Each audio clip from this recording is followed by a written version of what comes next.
Muzaffarabad bureau chief قاضی تنویر حسین، وزیر اعظم آزاد کشمیر چودھری انوار الحق نے فوری طور پر مافیا کے خلاف کارروائی کا حکم دے دیا۔ سیکرٹری جنگلات انصر یعقوب نے کہا کہ حکومت جنگلات کے تحفظ کے لیے فوری اقدامات کر رہی ہے۔ انہوں نے بتایا کہ وزیر اعظم اس معاملے میں خصوصی توجہ دے رہے ہیں۔ ایک درخت تیار ہونے میں کئی سال لگتے ہیں، جبکہ ضائع ہونے میں بے دریغ کٹائی کرتے محکمہ جنگلات فوری طور پر شاردا میں ہونے والی کٹائی کے خلاف تحقیقات کریں۔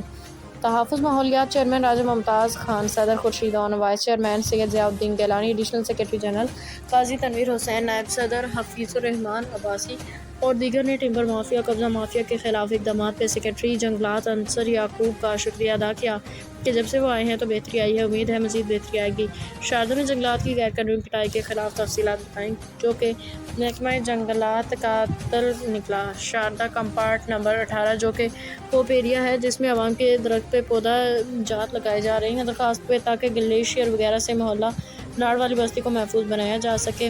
ان پودوں کی رکھوالی حفاظت کے لیے واچر ہاشمی کو محکمے نے تعینات کر رکھا، مگر واچر مذکور نے اپنے داماد کے ساتھ مل کے کوپ ایریا میں ہی جنگلات کا بے دریغ کٹاؤ کر رکھا ہے۔ عید کی چھٹیوں سے استفادہ کرتے ہوئے 2 درخت، ایک دیوار سبز اور ایک سبز کائل کاٹ کے ناجائز نقصان جنگل کو کیا۔